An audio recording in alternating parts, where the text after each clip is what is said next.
É legal a galera entender um pouco como funciona esse sistema da Previdência, o porquê que de fato isso vai mudar e por que tem esse rombo e por que a galera não vai conseguir se aposentar seguindo o padrão normal, né? Existe até algumas brincadeiras dizendo que a maior pirâmide do mundo é a Previdência, né? A história da Previdência é curiosa. Quem inventou esse negócio foi um prussiano famoso chamado Otto von Bismarck. Porque você tinha o início das companhias de seguro no mundo e viram que era um negócio muito bom. Mas pensando nesse início da pessoa, eu abri essa caixinha no Instagram e eu fiquei muito surpreso até com as respostas, porque como eu já tô fazendo conteúdo lá desde 2016, parece que eu já falei tudo. E às vezes eu sinto, poxa, eu vou falar de novo sobre esse comecinho, sobre como começar, o primeiro passo, etc. Eu acho que tem gente que nem sabe que precisa. Eu sempre falo isso porque... Não, o pessoal tá ouvindo, sei lá, tá, tesouro, como é que eu faço pra investir nisso? Eu acho que o primeiro passo que foi bem dado aqui, como você falou, você puxou desde o início, o incômodo, né? Eu imagino que tem muitos brasileiros hoje que eles entendem que se não fizerem nada, eles vão acabar dependentes do INSS. Não, amor, essa é a questão. O incômodo nem vem. Às vezes a pessoa nem sabe que ela precisa dessa reserva, que ela precisa investir. Eu era essa pessoa. Se não fosse por você, eu não teria ideia de que eu precisava ganhar mais dinheiro, investir o dinheiro. Isso foi com uma construção, que eu vou ler, nossa, é verdade. Se eu tiver mais dinheiro, talvez seja mais legal, então, não é mesmo? Vou provocar esse incômodo nas pessoas segundo uma estatística do IBGE. Que é o Instituto Brasileiro de Geografia e Estatística. Não confundam com o nosso IBGE, que eu uso pra falar estatísticas minhas mesmo. Instituto Boludinho de Geografia e Estatística.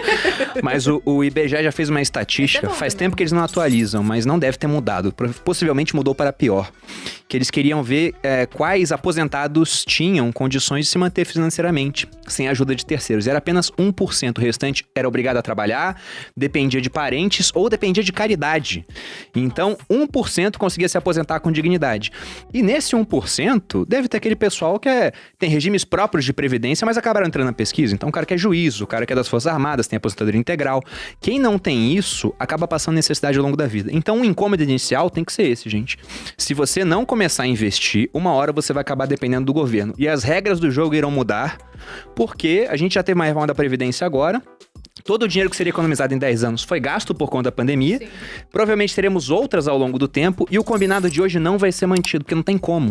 E o combinado de hoje já não traz o conforto que já não todo traz. mundo merecia ter na velhice. É legal a galera entender um pouco como funciona esse sistema da Previdência, o porquê que de fato isso vai mudar e por que tem esse rombo e por que a galera não vai conseguir se aposentar seguindo o padrão normal, né? Tipo, existe até algumas brincadeiras dizendo que a maior pirâmide do mundo é a Previdência, né? Porque hoje, né, as pessoas, as que são aposentadas hoje são sustentadas por quem trabalha e paga imposto. Exatamente. Só que antigamente você tinha uma pessoa pagando basicamente... Na verdade, você tinha muitas pessoas pagando para uma pessoa aposentada. E hoje isso aqui tá mudando para um nível em que você já tem uma pessoa pagando para uma pessoa aposentada. E como a gente não gera muito bem os recursos públicos, isso daqui tende a piorar cada vez mais e as pessoas vão ficando mais velhas. Então, chega uma hora que a casa cai, né? E então... o povo tá ficando mais velho, tá vivendo mais também. Essa é uma questão. O Bruno sempre conta essa história, que na verdade quando Previdência, né, teoricamente, foi inventada... Não, teoricamente não. Tem os dados aqui. Não, quando ela foi inventada, as pessoas morriam mais cedo. Então não foi feito pra sustentar a gente até 80, 90 anos. E hoje em dia, a galera vive até esse tanto. A história da Previdência é curiosa. Quem inventou esse negócio foi um prussiano famoso chamado Otto von Bismarck. Porque você tinha o início das companhias de seguro no mundo e viram que era um negócio muito bom. Começou lá na Escócia e fala, nossa, os caras conseguem, através de dados estatísticos, saber mais ou menos quantas pessoas vão precisar da cobertura do seguro e conseguem ser muito rentáveis. Eles faziam, por exemplo, pega 100 pessoas, faz o seguro com eles sabem por dados que mais ou menos umas 10 vão precisar do valor da pólice, pega o prêmio de todo mundo, investe, o dinheiro vai começar a crescer e paga a pólice para quem precisar. E tira um bom lucro. Aí os socialistas começaram a falar, esse sistema é injusto. Porque só quem pode fazer seguro é quem tem dinheiro. Falaram, quem tem que fazer seguro é o Estado. Porque ele consegue fazer seguro pra todo mundo, aí você cobra mais de quem tem mais e não cobra de quem tem menos. E ainda usaram um argumento interessante, falaram, olha, por que o Estado é melhor do que uma companhia privada? Porque para seguros, números, né, quanto mais os números, maior a previsibilidade.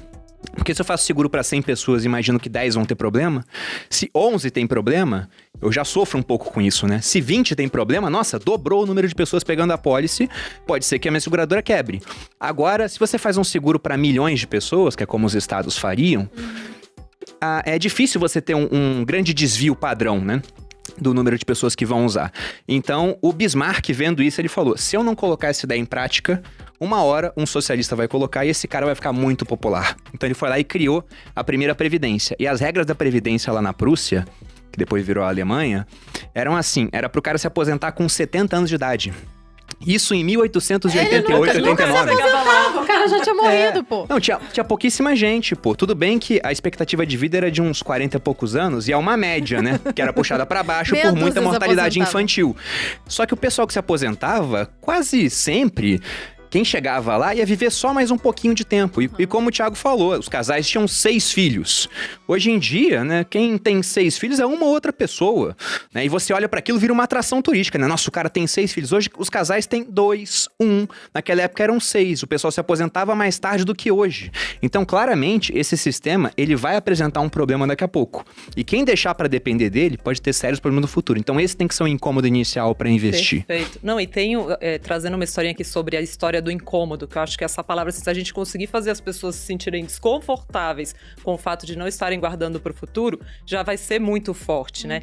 E tem um pesquisador de finanças, um psicólogo, né, de finanças comportamentais, que é o Walter Mischel, que ficou muito conhecido por um vídeo que muita gente já deve ter assistido, de uma criancinha na frente de um marshmallow. Sim. Coloca o marshmallow. Muito bom, fala né? desse Só que os estudos dele, eles vão muito além disso, né? Pra quem nunca viu, a criança fica na frente do marshmallow, se ela esperar 15 minutos, ela ganha um outro marshmallow, né? Só que esse vídeo ficou conhecido, mas pouca gente sabe da continuidade dele, que eles acompanharam essas crianças durante muitos e muitos anos. E as crianças com capacidade de postergar viraram adultos de maior sucesso. E daí surgiu um outro estudo de um outro cara que se inspirou nisso, que eu gosto muito, que ele fala para as pessoas olharem, porque assim, uma das coisas que foi entendido é que como que essas crianças conseguiam postergar? Perguntaram para elas assim, para as que conseguiram, né? Como você fez? E algumas crianças falavam assim, eu imaginei que o marshmallow era uma nuvem. E aí ele fala assim, bom, então a gente pode usar a imaginação para postergar. No sentido de que não era comida? Não era isso? Comida. Ah, interessante. E aí quando a criança olhou e pensou que era uma nuvem, ela pensou, eu consigo esperar mais, porque isso não é um marshmallow, isso é uma nuvem. Segundo o pesquisador, ele falou assim, não, então tá, então vou fazer as pessoas se imaginarem lá na frente. Então ele dividiu um grupo em 2 Eu e gosto metade olhou para ela mesma mais velha. E aí eles perguntaram, quanto você quer guardar para sua aposentadoria? E o grupo que se olhou envelhecido decidiu guardar 30% mais para aposentadoria. Então esse exercício muito simples de você pegar um aplicativo que te envelhece, olhar para ele e se ver envelhecido, te faz guardar mais para o futuro. Então esse exercício de ficar pensando, como vai ser quando eu chegar lá? Porque, de fato, você materializa aquele futuro, né? Você fala, nossa, quando eu estiver lá, eu tenho que ter mais conforto, né? Coisas assim, muito legal. Eu chamo isso do eu do futuro. Sim. É o eu do futuro. Eu já usei várias vezes em posts, no Viver de Renda eu uso também, que é essa questão de que hoje, né, se você não investir, o seu eu do futuro vai estar pior. E ao contrário de outros credores, por exemplo, se o Thiago não paga a conta de luz, a companhia de energia vai lá e corta a sua luz, corta a sua água. Se não pagar condomínio, sua casa vai a leilão. Você tem que fazer tudo isso. Agora o seu eu do futuro não consegue te cobrar.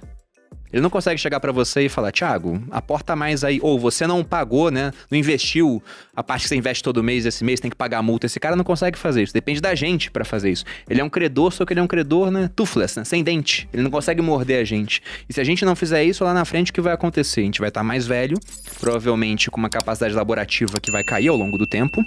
Dificilmente vamos continuar fazendo o que a gente faz hoje quando for mais velho, o pique diminui. E além disso, tendo em conta que a pessoa que vai ficando mais velha vai tendo gastos maiores com saúde, até por isso que muita gente gosta de investir no setor de saúde, é uma demanda já contratada, esse cara vai ter mais despesa, lá na frente as coisas vão ser mais caras, porque a inflação vai penalizando, né, vai tirando o poder de consumo do dinheiro. Então, se a gente não investir pensando nesse cara, ninguém tá pensando nele. Ele vai passar necessidade lá na frente.